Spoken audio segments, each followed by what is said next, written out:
please.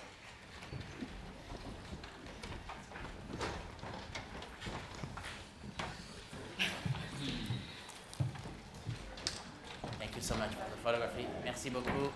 Danke, danke. Danke, merci. Voilà, welcome to the Hidden Life press conference this morning. At the table we have with us the two actors of the film, Valérie Pachner and Auguste Diehl. And I'd like...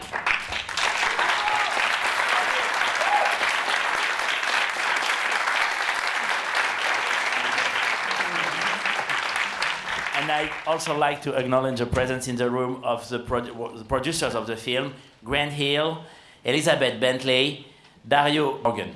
Thank you so much.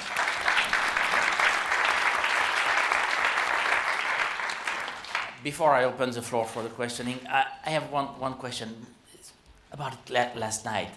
The reception was crazy. What was the feeling for you?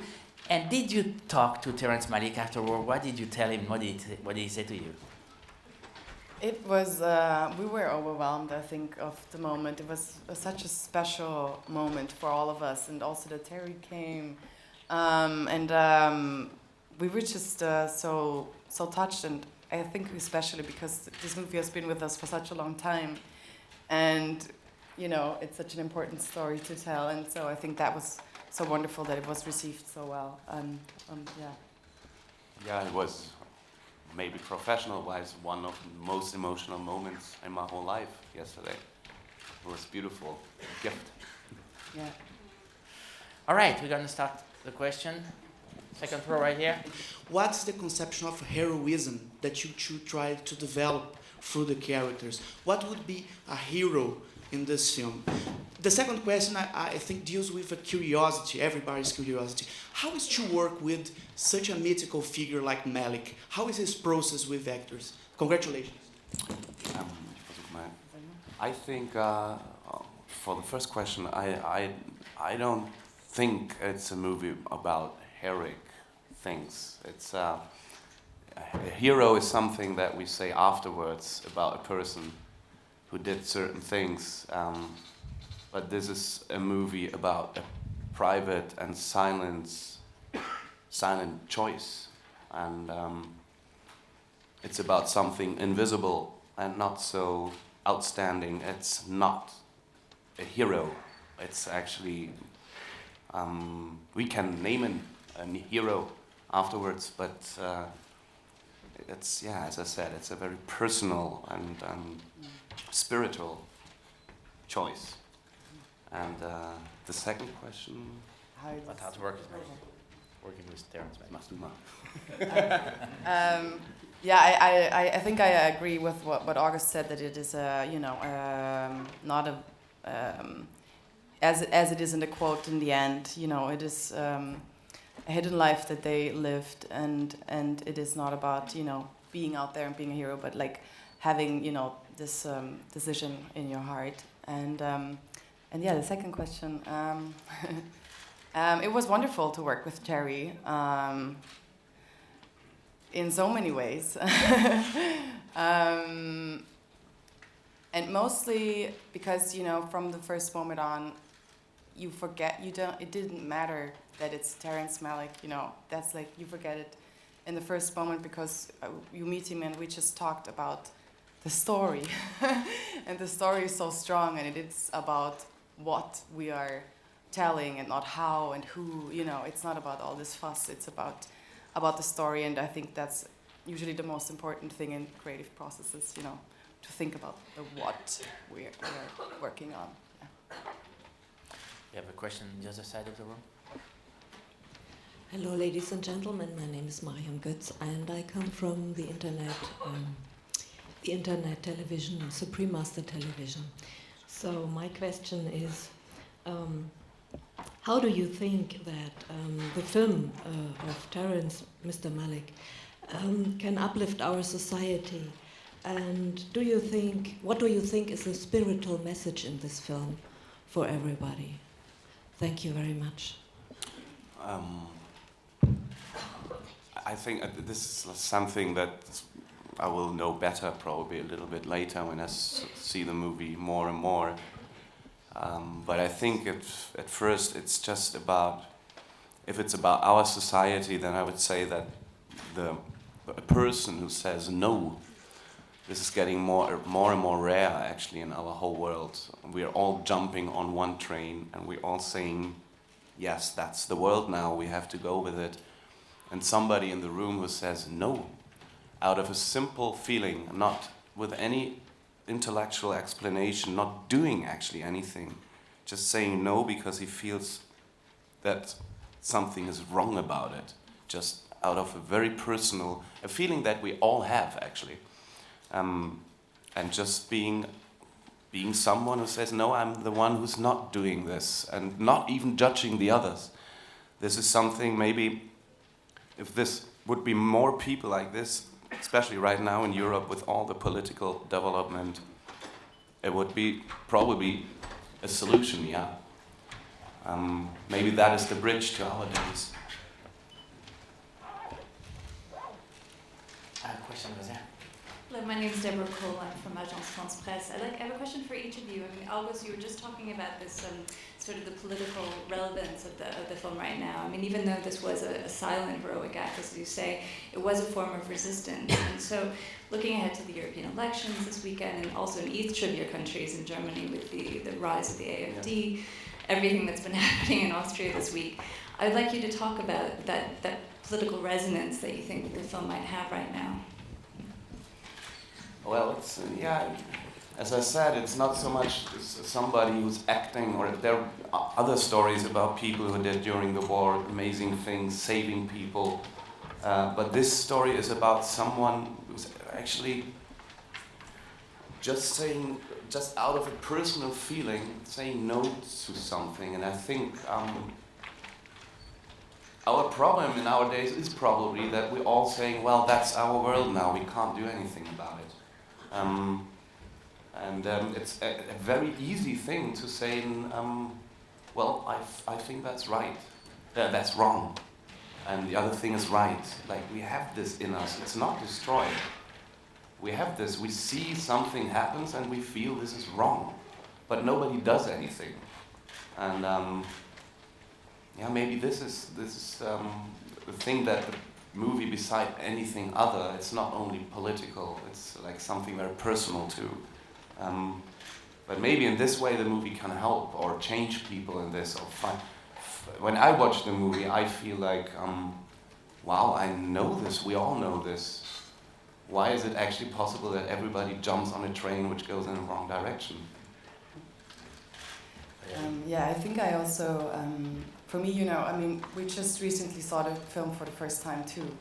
And yes, seeing it yesterday, I have the feeling, again, different things. It's telling me different things each time, like I just saw it 2-3 times. And yesterday it was another thing again. And yesterday I had the feeling, I had this moment when Bruno Gant's character takes his seat. This was really, I just realized, I don't know, we are all the same, you know, in a way. I mean, we choose different paths, and it just made me like seeing Bruno Ganz taking his seat. He's the Nazi, taking the seat of the opponent. In the end, he's also a man, he's, you know, and I just had this very strong feeling of, wow, we are the same. You know, and also Franz Rogowski's character says, the sun shines on good and bad. And I think that is something that, that is, you know, I mean, not only for today, but for always, for any, it's sort of a timeless thing, maybe, that and I think that's quite, it's quite moving and important. That's what I felt. Yeah. How about the spiritual element of the film? What's your take on it? I feel that, to me at least, it is maybe, if you want to say, spiritualism, but that comes from a very simple place, you know. It's not like, you know, it's not even, I think it's not even that much about religion, or like, you know, it's much more about being, I feel like those two characters have this strong connection between themselves and with the world, with the nature that they live in. And I think the most spiritual thing probably that you can experience in the film and their story is their connection, which is love. But you know, and that is, I think, it just feels spiritual, even if it's you know, you can name it whatever. But I think that is just so strong, the connection that they have. Yeah. Okay, so The spiritualism, we see that in many movies, Terry's movies. We name it spiritualism, or somebody can name it also something different. I feel also there's always another presence in our movie too, a certain presence, something invisible, but something, maybe the most simple thing, like, you know, a peasant sees where the food is coming from and the wheat is growing, and he feels being part of this, being grounded to the earth, like in the best sense, like a fatherland or a home, or the German word Heimat, which has this very much. And I think Terry is very, very curious about this. It's a search. It's more a question than an answer. It's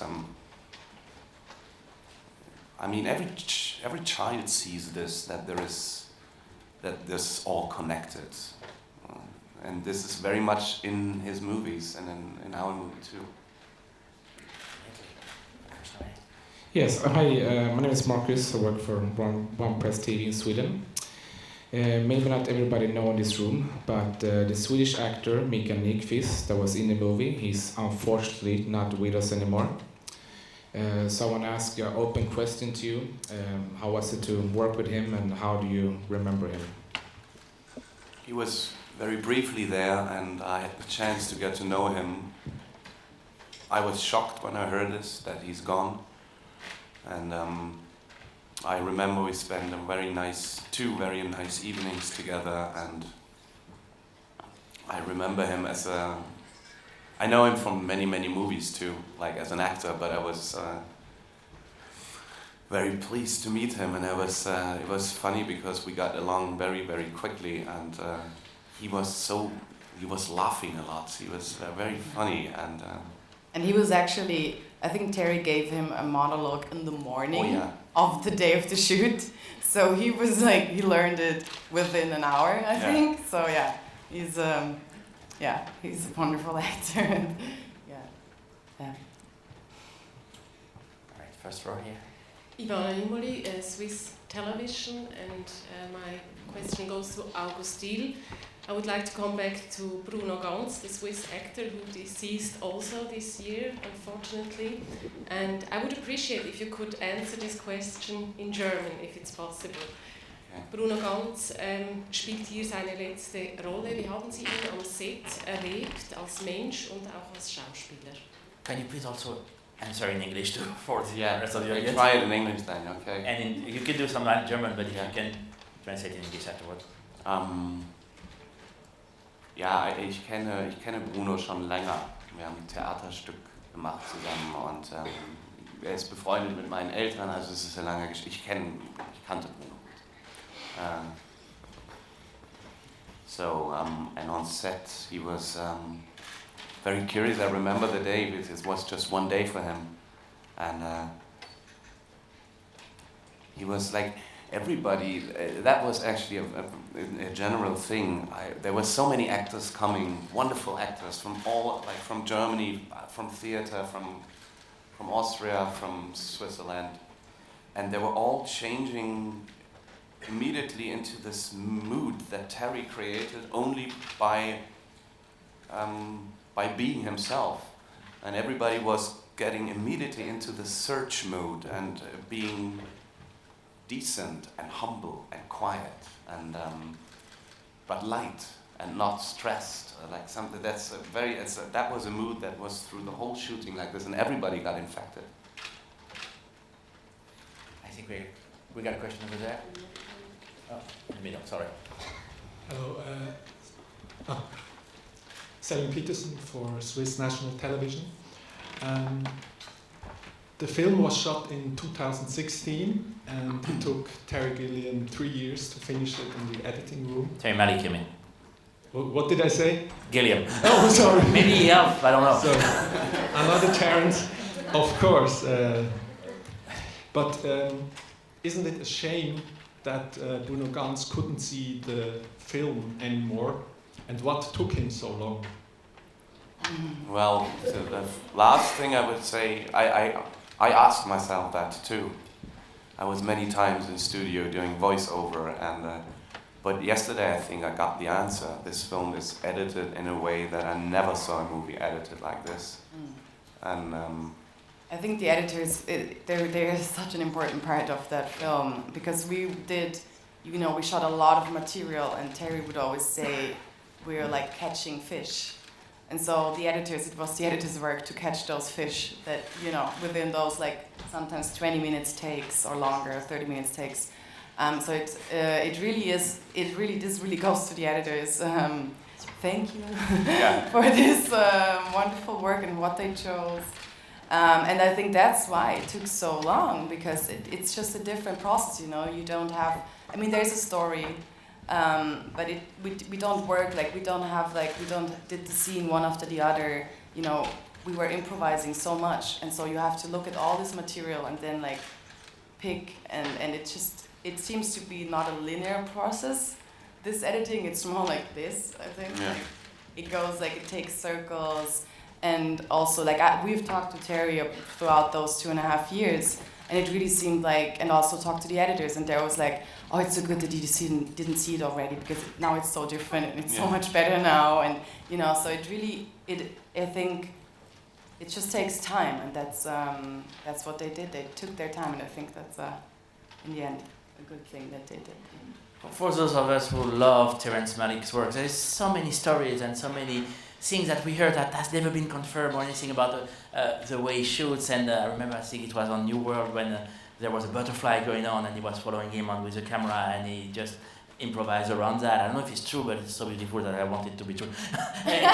Is it like that? Is it also playing with what's happening on nature, on the place he is, and on the light and everything? Definitely. It's really this moment of you're on set and Terry is sees something and you go there, or you sit somewhere and actually they're shooting something with August in the moment, but then they see you sitting with the kid and they're just, oh, Jörg, look over there. And then, it's like this all the time. It's like a playground. So. All right, we got a question right here on the second row. Hi, Chaz Ebert from the Chicago Sun-Times and RogerEbert.com. It's apparent in Terry's soul-searching that he thinks he knows evil when he sees it, and that he's sort of taken on a mission of resisting evil in the world through his art. Did you get that sense when you worked with him? What specific instructions did he give to you, August, in order to show this internal resistance, the resistance against an idea and not, And for Valerie, I wanted to ask you, I love the physicality of the movie. I love those beautiful scenes to see you as you're struggling to keep your family together. You know that you have the work to do. You can't just sit around and idly think about these things. You're working. You have to, harvest the wheat, and you have to, take care of the animals and do everything. How physical was that? And did he leave it to you to portray the physicality, or did he give you specific instructions about what to do? He's we never talked really in general how to make a movie against the evil in the world. This is not the way Terry would speak.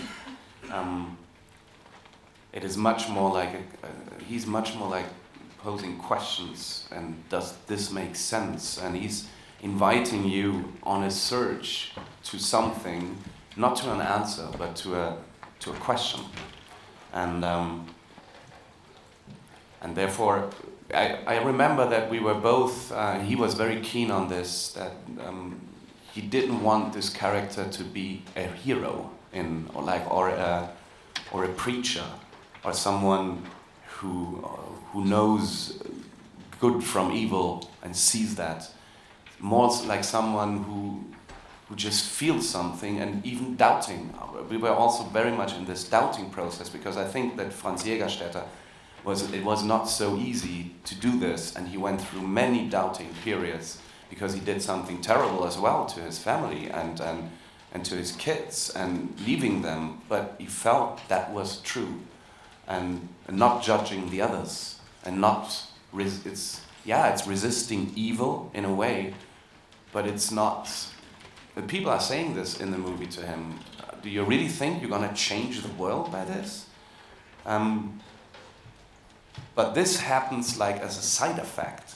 It's not the center of it. It's like, you can imagine like people in a room, let's say 10 people in a room, everybody's saying, let's do this. And one is saying, not me. And then everybody would turn around and would ask, why? What is wrong with you? Do you think you know better? But even this is like it's triggering something in other people when somebody's saying no. And we were keen on this search. We were like looking for this and not putting him on a podest or something and making him a hero, but more humble and decent and doubting too, not knowing. Valerie, do you want to answer on the physicality of the book? Yeah. It is in fact really a very important aspect of the character of this world in general that we had.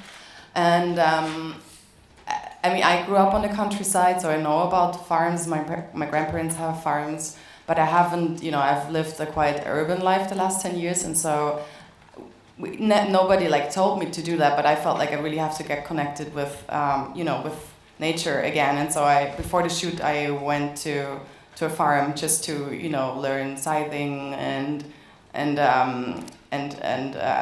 to shear a sheep and churn butter and all this, because I wanted the character to do those things, and it should just feel and look natural and not like this.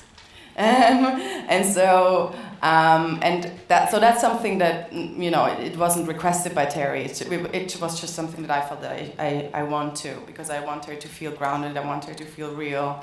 And then during the shoot, we were actually doing farm work all day. Like actually we were more doing farm work than acting, so we would be, with the rake, with the scythe, with the cows, we would actually just do farm work, and in between we would have those conversations and those discussions and those moments between them. And this was so wonderful, and that made it so real, and I think was so important, because I feel they were not intellectuals, they were farmers. So it really had to come you have this work and you have to continue working. It's existential. Like also in the letters, you can see how she is really struggling with this moment of it's really hard, really existentially threatening if your man is gone during, when you have a farm. And so this whole physical approach was very important, and also for them, for their groundedness, I think. And yeah. Welcome. We had a question.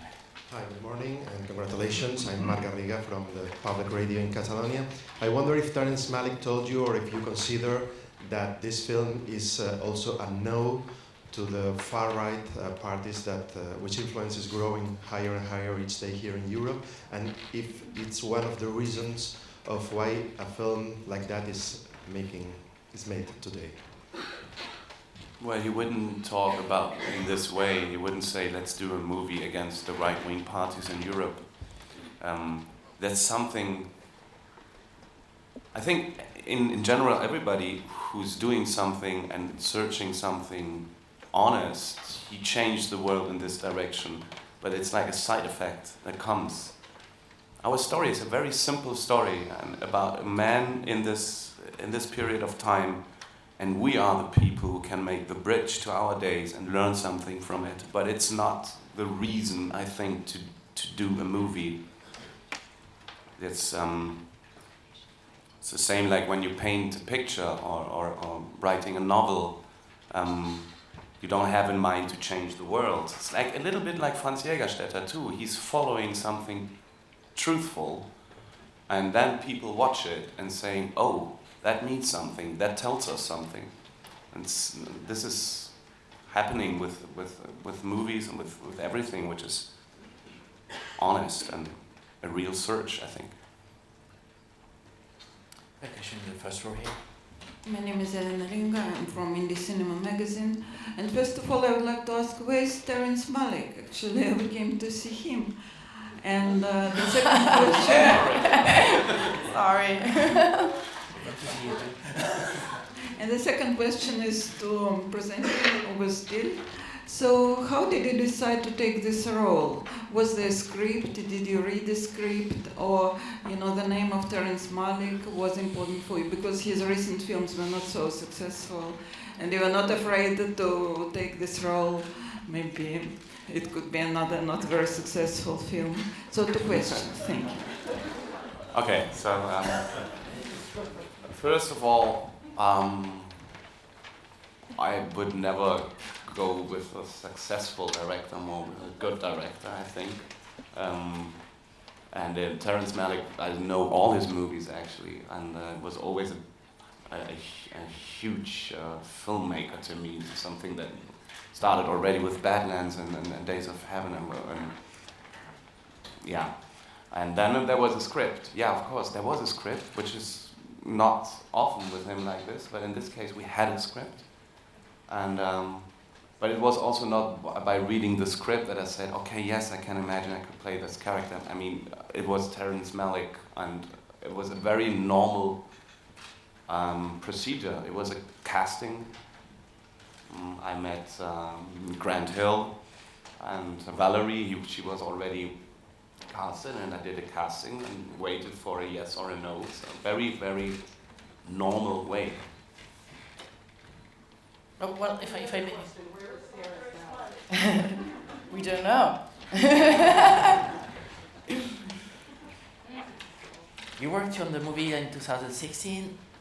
I may ask you, working with Terrence, what kind of a transformative experience is it for actors? I mean, how, it's been a while, did you digest it already? I think we are now. It's a new stage of digestion at the moment, so it's a lot still. And yes, I would definitely say that it sort of changed me, or like it was a very important work, and I think it's on the one hand Terry, who has a very special way to work. It gives you so much freedom during the shoot, which is sort of liberating as an actor. You know, I remember that at some point I was questioning, oh wow, this thing that you usually do as an actress, you know, like, oh, my character wouldn't do that, she wouldn't do this, she wouldn't do that. Like, this sort of vanished, and I realized, like, what is this kind of question to think that, you know, because we all have every form of life and being you actually carry inside of yourself, and his work sort of opened this to acting for me. You can't do that in every work, that's for sure. But with him, it was possible to just be there as a human being and not think like, this is right, this is wrong, she wouldn't do that. You know, it was more like just being as a human being, and that was very changing. And then I think it was just really the story that we were telling. That was, being with this feeling of you want to do something that is true in your heart. That's something that Franz has and that Franziska had. You know, that is like really to be with that thought and to really try to identify with it, because you know you try to